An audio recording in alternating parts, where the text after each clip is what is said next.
제가 그 자랑하기를 되게 좋아합니다. 자랑하는 것을 되게 즐겨해요. 어렸을 때부터 그랬던 것 같습니다. 그래서 제가 초등학교 다닐 때는 굉장히 자랑을 많이 하는 아이였습니다. 왜냐하면 성적이 90점이 없었습니다. 제가 이제 초등학교 1학년에 딱 들어가고 나서 제일 처음 받은 성적이 60점인가 그랬습니다. 그랬더니 우리 부모님이 너무 놀라셔갖고 그 다음부터 제가 이제 특별 교육을 받게 됐습니다. 그래서 그 다음부터는 이제 100점을 받는 거죠. 그래서 제가 이제 초등학교 다닐 때 두 가지가 있습니다. 자랑했던 게, 하나는 뭐냐면 제 성적하고, 또 하나는 제가 어머니를 닮아서 굉장히 귀엽게 생겼습니다. 예. 그래갖고 그 귀여움을 자랑하고 다녔죠. 그래서 이제 시험을 보고 나면 이제 시험지를 받으면, 저는 이제 어떤 애들은 시험지를 빨리 해갖고 숨겨요. 근데 저는 이제 책상에 딱 올려놓는 겁니다. 왜냐하면 100점이기 때문에, 100점 아닌 적이 별로 없었기 때문에, 그래 올려놓고 자랑하기를 좋아했는데, 지금 와서 보니까 진짜 아무것도 아닌데, 그렇죠? 이 자랑이 아무것도 아닌데. 오늘 바울이요, 이 믿음하고 자랑, 우리의 자랑을 지금 컨트라스트해서, 대조해서 말하고 있는 것을 우리가 볼 수 있습니다. 그래서 우리가 막 자랑하는 이것이요, 믿음과 반대되는 것이다 라는 이야기를 하는 거예요. 그래서 로마서 3장 27절을 우리가 좀 같이 보도록 하겠습니다. 27절 보시죠. 그런즉 자랑할 데가 어디냐? 있을 수 없느니라. 자, 자랑할 데가 없다고요. 무슨 법으로냐? 행위로냐? 아니라 오직 믿음의 법. 그러니까 믿음과 우리의 자랑과는 상반되는 것이라는 겁니다. 자, 이 자랑이라는 단어가 영어로는 boasting입니다. boasting. 한국말로 하면 자랑도 되고 또 과시하는 거, 나를 과시하는 거. 그래서 이 자랑이라는 단어가 옛날에 어떻게 쓰여졌느냐 하면요, 전쟁이 이제 시작되기 전에 상대방을 향해서 겁을 주는 겁니다. 그래서 이제 전쟁을 하기 전에 너희 이제 우리 손에 다 이제 망할 거야. 너희의 임금의 목을 베서 우리 그 깃발 위에다가 얹힐 거야. 이렇게 말을 막 하는 거죠. 이게 바로 보스팅입니다. 이게 바로 자랑입니다. 제가 이제 여기 학교 와갖고 럭비를 굉장히 좋아했습니다. 그래서 럭비를 중학교 2학년 때부터 했는데, 저희는 이제 럭비 중에도 여러 가지 종류가 있습니다. 럭비 유니언이라고 하게 됐는데, 제가 이 럭비를 되게 좋아했어요. 우리는 뭐라 그러냐면 Game Played in Heaven, 천국에서 하는 경기가 이 럭비다라고 얘기를 합니다. 그래서 이 럭비에 푹 빠졌을 때가 있는데, 80년대, 90년대 이때 호주가 굉장히 셌어요, 이 럭비가. 그래서 뉴질랜드랑 붙게 되면 비슷했는데, 요즘에는 완전히 뭐 뉴질랜드한테도 지고 영국한테도 지고 막 다 지더라고요. 그만큼 그때는 셌는데, 이 뉴질랜드 팀 이름이 뭐냐면 올 블랙이라고 합니다. 올 블랙스. 그래서 이 뉴질랜드 팀이, 여러분 보셨는지 모르겠어요. 경기를 하기 시작하기 전에 뭘 하냐면 하카라는 춤을 춥니다. 이렇게 이렇게 갖고 막 이렇게 하는 거 있지 않습니까? 그게 이제 뉴질랜드 올 블랙스가 이제 시합 전에 하는데, 이게 어디서 왔냐면 뉴질랜드 그 마오리족이 전쟁을 시작하기 전에 그 춤을 춘 거죠. 의식이었던 겁니다. 이거를 통해서 자기의 힘을 과시합니다. 상대방에게 겁을 줍니다. 위협을 하는 거죠. 동시에 자신들에게 스스로에게 힘을 사기를 막 북돋아 주는 겁니다. 그래서 이 의식이 끝나게 되면 어떻게 되냐면, 모든 군사들이 이제 전쟁에 나가기 전에 뭘 하냐면 와 하고 소리를 지릅니다. 이게 뭐냐면 바로 자기 자신에게 박수를 치는 겁니다. 자기 자신에게 박수를 보낸 겁니다. 이게 바로 과시입니다. 보스팅. 바울은요, 우리 모든 사람에게 이런 마음이 있다는 겁니다. 바로 이 자랑하는 것 때문에 우리 인간의 마음에 병이 들었다고 설명하고 있는 거예요. 기드온이 이제 그 미디안 군대와 싸우려고 나갑니다. 나가기 전에 이제 군대를 모집을 하죠. 근데 몇 명이 여기에 이제 모집됐는지 아세요? 여러분, 몇 명이 볼런티어를 냈습니까? 몇 명이 왔냐면 32,000명이 왔습니다. 그때 당시에 32,000명의 군사면 엄청난 군사입니다. 그래서 32,000명이 온 거예요. 자기가 전쟁에 나가겠다고. 이스라엘을 위해서 싸우겠다. 근데 하나님이 뭐라고 말씀하십니까? 숫자가 너무 많다는 거예요. 그래서 하나님이 이스라엘 군사를 32,000명에서 몇 명으로 줄이냐면 300명으로 줄입니다. 300명으로. 왜 이렇게 하십니까? 이렇게 하신 이유가 뭡니까? 보십시오. 이렇게 말합니다. 여호와께서 기드온에게 이르시되 너를 따르는 백성이 너무 많은즉, 군사가 너무 많다는 거예요. 내가 그들의 손에 미디안 사람을 넘겨주지 아니하리니 이는 이스라엘이 나를 거스려 스스로 자랑하기를, 스스로 자랑하기를, 내 손이, 그러니까 내 힘이 나를 구원하였다 할까 함이니라. 왜 32,000명에서 300명으로 줄였습니까? 이스라엘이 스스로 자랑할까봐, 내 힘으로 이겼다고 보스팅 할까봐. 이게 바로 우리의 문제라는 겁니다, 여러분. 우리는요, 우리의 힘을 자랑합니다. 내가 가지고 있는 재능을 자랑합니다. 내가 성공한 것을 자랑합니다. 내가 이루어 놓은 업적을 자랑합니다. 그래서 우리는요, 우리가 가지고 있는 것 중에 그것이 무엇이 되었든지, 돈도 될 수 있고요, 자녀도 될 수 있고, 뭐가 됐든지 그게 좀 뛰어나다고 생각되면 그것을 가지고 자랑하기 시작합니다. 그러면서 내가 잘나서 그렇게 된 줄 알아요. 내가 능력이 있어서 사업을 잘해서 돈을 번 줄 생각합니다. 내가 똑똑해서 성공했는 줄 생각합니다. 사실은 하나님이 주신 건데, 하나님이 주신 건강이고, 여러분에게 아름다움이 있다면 하나님이 주신 아름다움인데, 하나님이 주신 재물인데, 그래서 하나님이 영광 받아야 되고 하나님이 박수를 받아야 되는데 우리가 그것을 가로채는 거죠.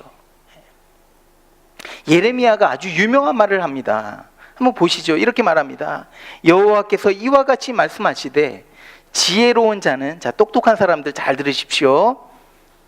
그의 지혜를 자랑하지 말라. 아무것도 아니라는 거예요. 용사는 그의 용맹을 자랑하지 말라. 그러니까 힘 있는 자들은 그의 힘을 자랑하지 말라라는 거예요. 부자는 그의 부함을 자랑하지 말라. 그럼 제가 보니까요, 돈도요, 많이 가지고 있다고 자기 게 아니더라고요. 하나님 한순간에 가져갈 수 있습니다. 나에게 건강이 있다고 하나님 한순간에 가져가면 다 없어지는 거예요. 근데 인간은요, 자기 자신을 막 자랑하기를 좋아하는 거예요. 내 안에 좀 뛰어난 것 있으면 그것 가지고 막 나타내고 드러내려고 막 그냥 별짓을 다 하는 거죠. 네.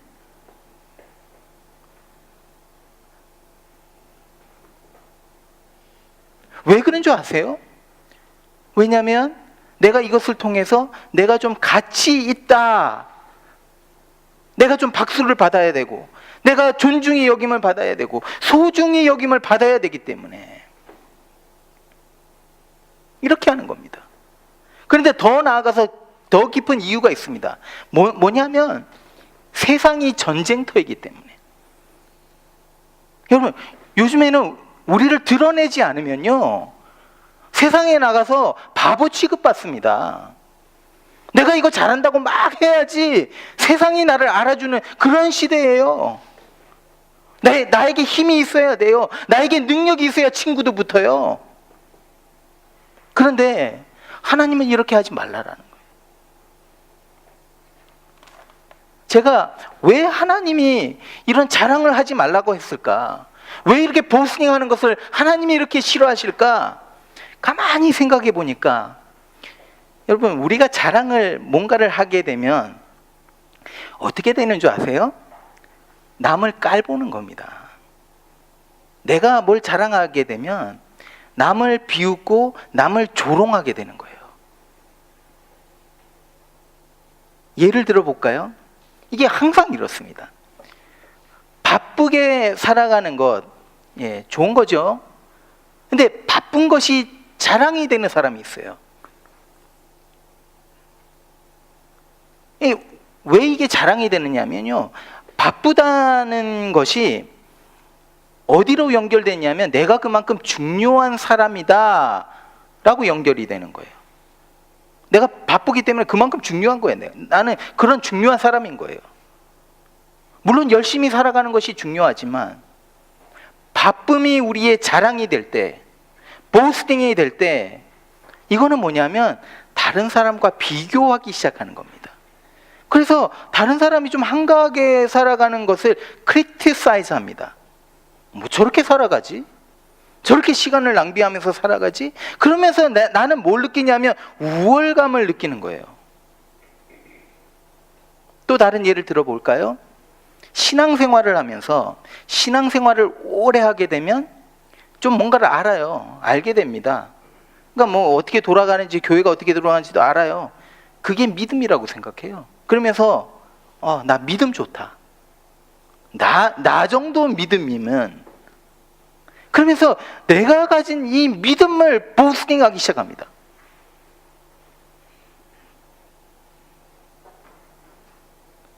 그러면 어떤 마음이 생기는 줄 아세요? 내가 가지고 있는 이 믿음의 잣대로 다른 사람들을 판단하기 시작합니다. 비판하기 시작합니다. 믿음이 좀 연약한 사람을 얕보는 겁니다. 이런 사람들이 누구입니까? 예를 들면 바리새인들인 거예요. 바리새인들이 얼마나 믿음을 자랑했습니까?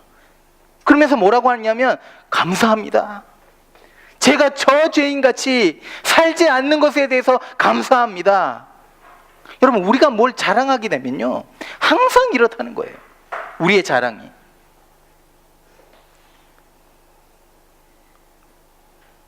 한 가지 더 예를 들어볼게요. 여러분, 민족주의라는 거. 저 대한민국에서 태어나고 한국 사람인 것이 정말 자랑스럽습니다. 저는 한국 사람이라는 긍지가 있어요.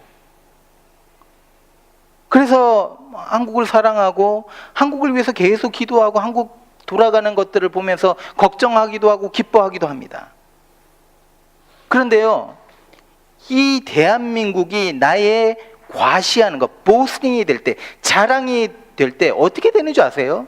우리는요, 다른 민족들을 우리보다 못하게 생각합니다. 깔보기 시작합니다.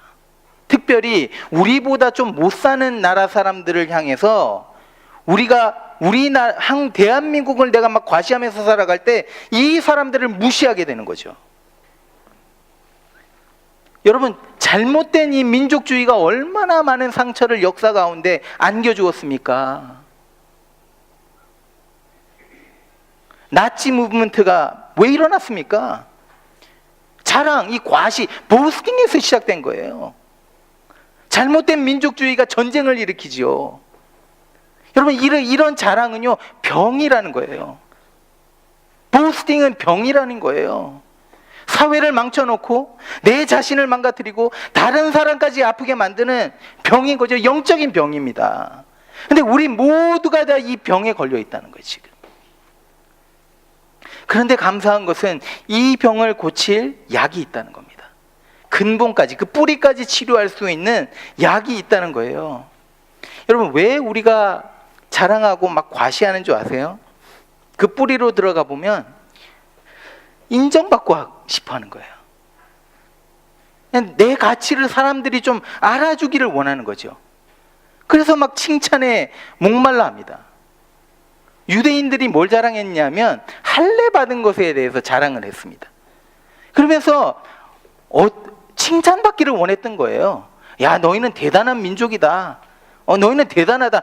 막 다른 민족으로부터 칭찬받기를 원했던 거예요. 사람들로부터 칭찬받기를 원했던 거예요. 그런데 이 문제를 바울이 로마서 2장 끝에 가보면 어떻게 설명하고 있는지 보십시오.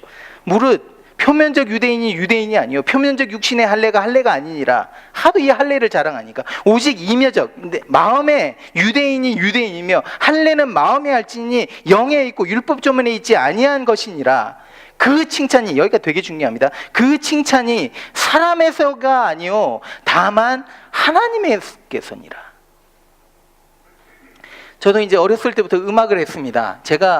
여러분 제가 첼로 하는 거 들어보셨? 아직 한 번도 안 했죠? 언젠가는 한번. 예. 제가 이제 그 첼로를 어렸을 때부터 이제 부모님이 시켜주셔갖고, 예. 그래서 제가 울적할 때마다 첼로를 치면 마음이 막 풀리고 그랬어요. 그래서 너무 첼로를 사랑하고 그랬는데, 사실은 이제 연주를 한 번씩 하려고 하면 음악 하시는 분은 다 아실 겁니다. 얼마나 이 피나는 노력을 해야 되는지 몰라요. 연습을 엄청나게 해야 되는 거예요. 또 무대에 서는 것이 막 떨리죠. 막 부담이 됩니다. 그런데 왜 연주를 하느냐면요, 연주가 딱 끝이 나고, 자 이제 퍼포먼스가, 제가 첼로를 딱 했어요. 끝이 났어요. 그러면 사람들이 조용한 순간이 있습니다. 한 10초 정도, 뭐 10초도 아니겠죠. 한 5초 정도 조용합니다. 그러다가 박수가 터져 나오는 거예요. 그렇게 될 때, 박수가 막 터져 나올 때 내가 박수를 받으니까 이 짜릿함이 엄청난 거예요. 세상을 다 가진 기분이 드는 거예요. 그래서 음악 하시는 분들이요, 힘들지만 이런 연주를 준비합니다. 바울이요, 지금 우리가 칭찬받는 것이 잘못되었다라고 말하고 있지는 않는 거예요. 모든 인간은 칭찬이 필요합니다. 우리가 목이 마르면 물이 필요하듯이 모든 인간에게는 어떤 칭찬이 필요합니다. 그래서 주위 분들한테 칭찬 좀 많이 해 주십시오. 칭찬을 받고 자란 아이들이 건강하게 자라는 것처럼 이 칭찬이 굉장히 중요한 거죠. 필요한 겁니다. 그런데 바울이 하는 말이 뭐냐면, 사람의 칭찬에는 한계가 있다는 거예요.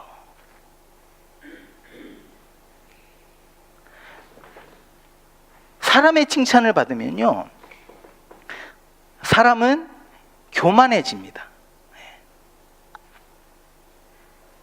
또 사람의 칭찬은요, 마치 우리가 바닷물을 마시듯이 더 많은 칭찬이 필요한 그 후에, 이게 마약과 같이 계속 칭찬을 더 받고 싶은 거예요.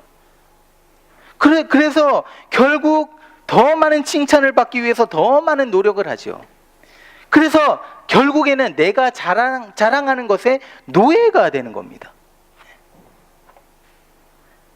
그리고 한순간 그 박수는 영원하지 않습니다. 한순간 사라져 버립니다. 사라져 버리면 어떻게 됩니까? 그 다음에 오는 허무감과 막 사람이 무너져 버리는 거죠. 이것이 인간의 칭찬이라는 거예요. 근데 하나님의 칭찬은 다르다는 거예요. 여러분, 지금 우리가요, 하나님의 박수와 하나님의 칭찬을 받고 살아갑니다. 우리 그리스도인들은. 왜 우리가 하나님의 칭찬을 받고 있습니까? 여러분들이 뭐 예쁘게 생기고 잘나서? 아니요. 우리의 자격이 아니라요, 그리스도의 피로 의롭다함을 얻었기 때문에 하나님이 우리를 보실 때 아름답게 보시는 거예요. 그래서 하나님이 우리에게 막 박수를 쳐주시는 거예요. 칭찬과 박수를 주십니다. 그래서 하나님의 칭찬과 박수가 인간의 칭찬과 다른 점이 딱 두 가지가 있습니다. 첫 번째는 뭐냐면, 하나님의 칭찬은 우리로 교만하게 만들지 않습니다. 내가 받는 이 박수의 이유가 나의 공이 아닌 거예요. 예수 그리스도의 피의 공로로 내가 의롭다함을 얻은 거예요. 그래서 지금 박수를 받고 있는 거예요. 그래서 하나님이 아무리 우리를 칭찬해 줘도 우리가 교만해질 수가 없는 거죠. 두 번째 다른 점은 뭐냐면, 세상의 칭찬은 한순간에 멈춥니다. 아무리 유명한 연예인도요, 그 인기는 한순간에 사라집니다. 그런데 하나님의 박수와 칭찬은 영원하다는 거예요. 여러분, 우리가 천국에 가서 하나님의 영광 가운데 영원히 살아간다라는 말을 합니다. 이게 무슨 말이냐면요, 하나님이 온 우주 만물을 통해서 영광을 받으시는 거예요. 근데 우리가 그 옆에서 있으면서 하나님이 받으시는 그 영광을 영원토록 우리가 같이 받는 거예요. 끊어지지가 않습니다. 여러분, 이게 엄청나게 놀라운 비밀인 거예요. 여러분, 이게 이해되면요, 우리의 삶이 달라집니다. 그냥 몇천 명의 박수 소리보다 더 큰 천둥 우레와 같은 하나님의 박수를 지금 우리가 받는 거예요. 하나님이요, 우리는 아무것도 안 했는데 하나님이요, 우리를 긍정적으로 보시는 거예요.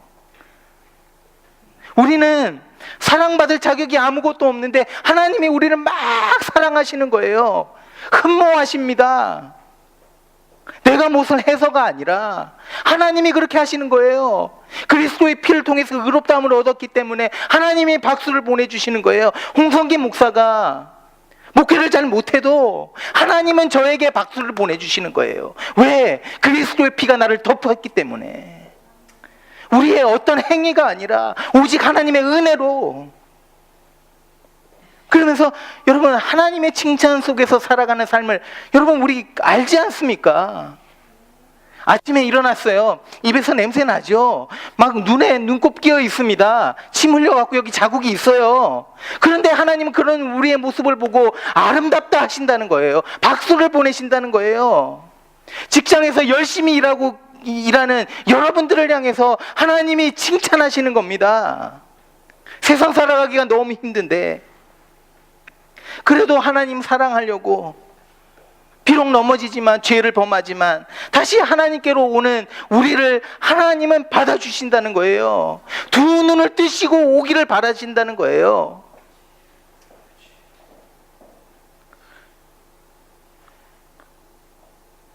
여러분, 하나님의 박수와 칭찬을 받으면서 살아가는 그리스도인의 모습이 어떻습니까? 자신감이 있습니다. 자신감이 있어요. 그렇다고 남을 불편하게 하는 그런 교만스러운 자신감이 아니라 따뜻함을 전해주는 그런 자신감이 있는 거예요. 늘 넉넉합니다.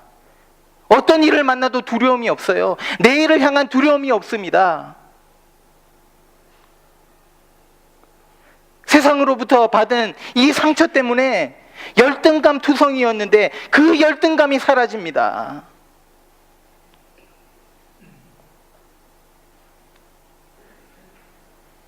여러분, 우리에게 뭐가 필요합니까?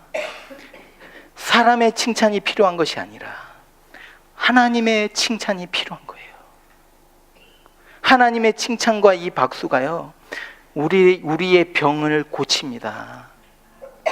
여러분, 기억하십시오. 지금 이 순간에도 하나님은 저와 여러분을 바라보시고 그 기쁨을 감추시지를 못하는 거예요. 우리를 향해서 잘하고 있다고 막 박수를 보내주시고 있는 겁니다. 여러분, 이 하나님의 칭찬 속에서, 이 박수 속에서 살아가시는 저와 여러분이 되시기를 소망합니다. 그러면 우리가 이런 이제 칭찬과 박수 속에서 살아가면 어떤 결과가 나타나는가? 4장 3절을 한번 보시겠습니다. 성경이 무엇을 말하느냐? 아브라함이 하나님을 믿음에 그것이 그에게 의로 여겨진 바 되었느니라. 자, 바울이 지금 성경을 지금 사이테이션 하고 있습니다. 그래서 성경이 무엇을 말하느냐? 이게 이제 성경에 기록되어 있는 말을 적는 겁니다. 아브라함이 하나님을 믿음에 그것이 그에게 의로 여겨진 바 되었다. 이거는 창세기 15장에 가면 이 내용이 있습니다. 그래서 창세기 15장에서는요, 하나님과 아브라함이 언약을 맺습니다. 이 당시에 언약을 맺는 이제 어떤 투 파티가 있는데, 이 언약을 맺게 되면 어떻게 되냐면 조서를 쓰죠. 쭉 써갖고 거기에다가 이쪽은 뭘 해야 되고 이쪽은 뭘 해야 되고 쭉 기록을 합니다. 그 다음에 뭘 하냐면 동물을 죽입니다. 동물을 죽여서 그 동물을 둘로 나눠요. 동물 둘을 몇 마리를 죽이는 거죠. 그래서 이것을 양쪽으로 놓습니다. 그래서 양쪽으로 쭉 놓으면 뭐가 생기냐면 길이 생기는 거죠. 그래서 이 길을 지나가면 그 언약이 이제 컨트랙이 사인이 된 겁니다. 성사가 된 겁니다. 그런데 이 동물들을 죽이고 그 동물들을 양쪽에 놓고 그 길로 걸어간 그 뜻이 뭐냐 하면 바로 이겁니다.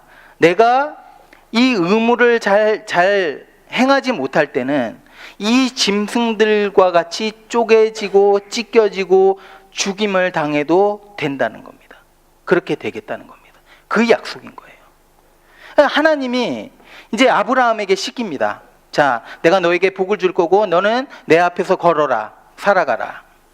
이 언약을 맺으세요. 그리고 나서 아브라함에게 뭘 시키냐면 동물들을 자르라고 말합니다. 나중에 15장 가서 읽어보십시오. 자르라고 말을 합니다. 죽여서 둘로 두 동강을 내서 양쪽으로 놓으라고 말을 합니다.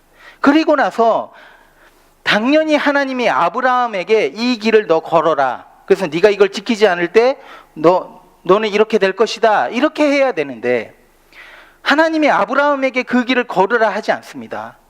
뭘 하라고 하냐면 어떻게 되냐면 하나님이 횃불이 되셔서 횃불이 그 가운데로 지나가십니다.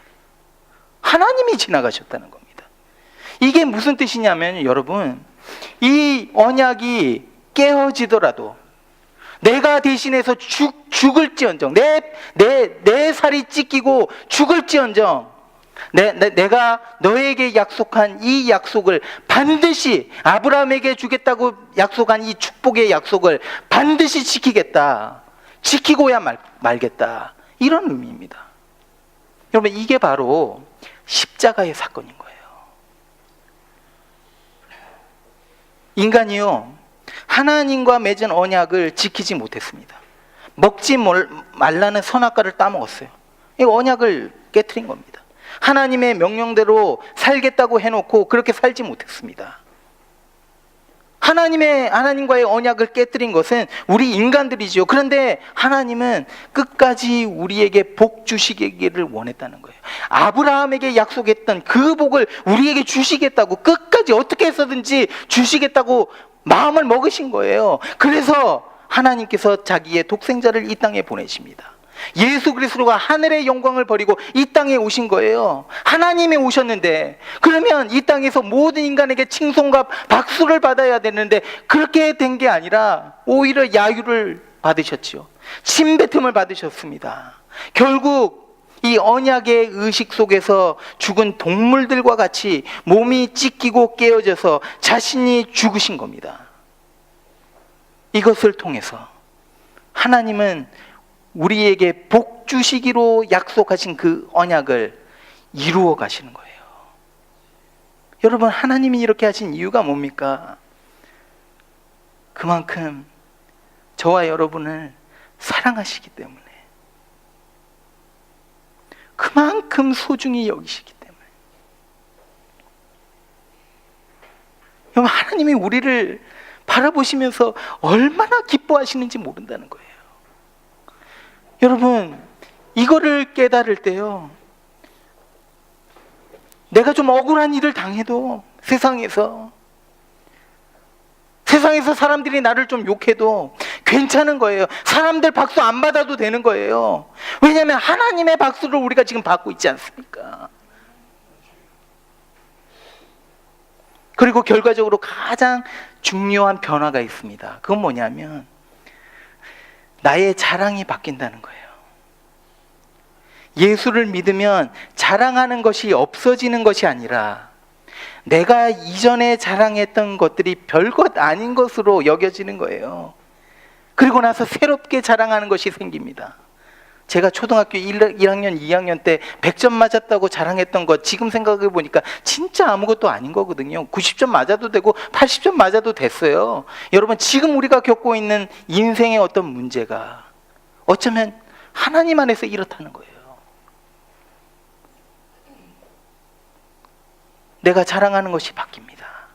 그래서 오늘 바울이 로마서 3장과 4장을 통해서 우리에게 말하던 것을 갈라디아서에 가서 결론을 맺힙니다. 이렇게 말합니다. 보여주십시오. 그러나 내게는 우리 주 예수 그리스도의 십자가 외에 결코 자랑할 것이 없으니.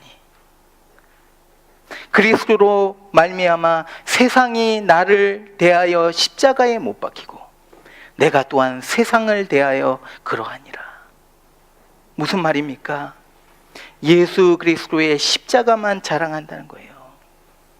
예수 그리스도의 이 십자가가 나에게 최고의 의미라는 겁니다. 이 십자가 안에서 내가 누구인지 내 정체성을 찾는다는 거예요. 내가 얼마나 존귀한 존재인지 이 십자가 안에서 내가 발견한다는 거예요. 이 십자가 때문에 내가 살아가는 이유가 생긴다는 거예요. 십자가가 우리의 삶의 중심이 된다는 거예요. 그렇게 되니까 그 결과가 어떻게 됩니까? 그렇게도 크게 여겨졌던 세상 것들이 별것 아닌 것이 되는 거예요. 세상은 뭐라고 말을 하냐면요, 너 이거 없으면 불행해. 너 이거 없으면 진짜 가치 없는 존재야. 너 돈 없으면 너 별 가치가 없어.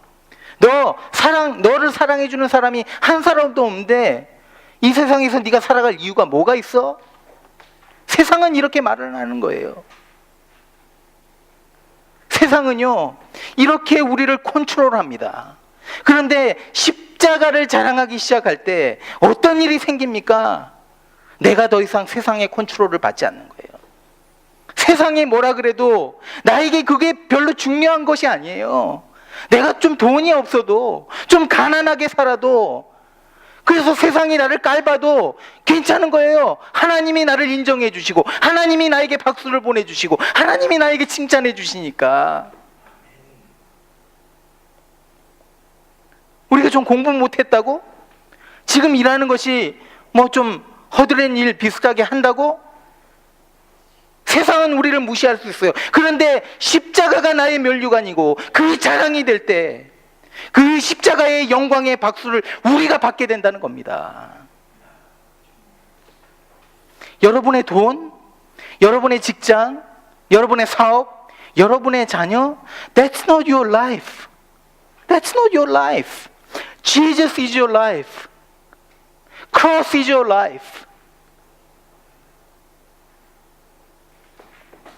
예수 그리스도가 생명이고요, 이 십자가가 우리 인생의 중심인 거예요.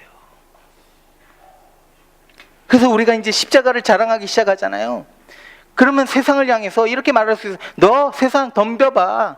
할 수 있으면 덤벼봐. 세상 속으로 들어가는 것이 전쟁이라고 말씀드렸습니다. 세상 속에서 살아가면서 막 무서운 파도가 막 밀려들어요. 두려움이 옵니다. 살아가는 것이 힘에 겨워요. 앞이 보이지 않으니까 불안에 떱니다. 그런데 이제는 이런 세상을 향해서 비웃을 수 있다는 거예요. 세상과 싸울 수 있는 힘이 생긴다는 겁니다. 제가 이 마지막 간증만 하고 마칠게요. 싱가포르에서 신학교를 다닐 때 채플 시간에 미국에서 어떤 한 분이 미국인인데 오셨어요. 그래서 채플을 인도하시면서 간증을 하셨습니다. 이분의 그 백그라운드를 보니까 뱅커였어요. 파이낸셜 애드바이저하고 스톡 브로커였고, 그래서 여러분 그 뱅커들이 엄청나게 돈을 많이 법니다. 제가 미리 이거를 알았으면 뱅커 쪽으로 나갔을 텐데. 직장 생활을 하고 사업을 하면서 보니까 뱅커들이 이렇게 돈을 많이 버는 거예요. 보너스가 막 밀리언씩 받아요. 이분들이 엄청납니다. 이분이 그랬던 사람이 너무 잘 나가는 사람이었죠. 그런데 2008년도에 어떤 사건이 일어나냐면 리먼 브라더 파이낸셜 인스티튜션 사건이 일어난 거예요. 완전히 그냥 무너지는. 그래서 이분이 모든 것을 다 잃게 됩니다. 그런데 이분이 이제 간증하면서 고백하는 게 뭐냐면 2008년도가 되기 전에 2005년도에 3년 전에 자기가 예수를 만났다는 겁니다. 십자가의 그 중심을 자기가 보았다는 겁니다. 이 십자가의 그 비밀들을 자기가 알았대요. 그래서 고백을 하는 거예요. 2008년도에 이 파이낸셜 이 무너짐이 완전히 붕괴되는 일이 일어났는데, 그래서 자기가 모든 것을 다 일어났는데, 만일에 자기가 예수 그리스도를 모르고 십자가의 이 비밀을 몰랐다면 99% 자기는 자살했을 것이라고 말을 합니다. 그런데 이런 일이 일어났는데 십자가의 비밀이 자기의 마음에 두려움이 없더래요. 그래? 세상이 너 나한테 이렇게 해? 물론 어렵고 힘들었지만, 없으니까 힘들죠.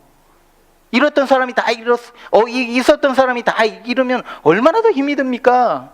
그런데 마음에 자신감이 생기더라는 거예요. 그러면서 자기의 마음 안에 이 예수에 대한 감사가 얼마나 많이 일어나든지, 그렇게 되었는데도 막 감사와 감격이 그냥 넘치더라는 겁니다. 여러분, 이게 바로 십자가를 자랑하면서 살아가는 사람의 삶인 거예요. 세상은 전쟁터죠.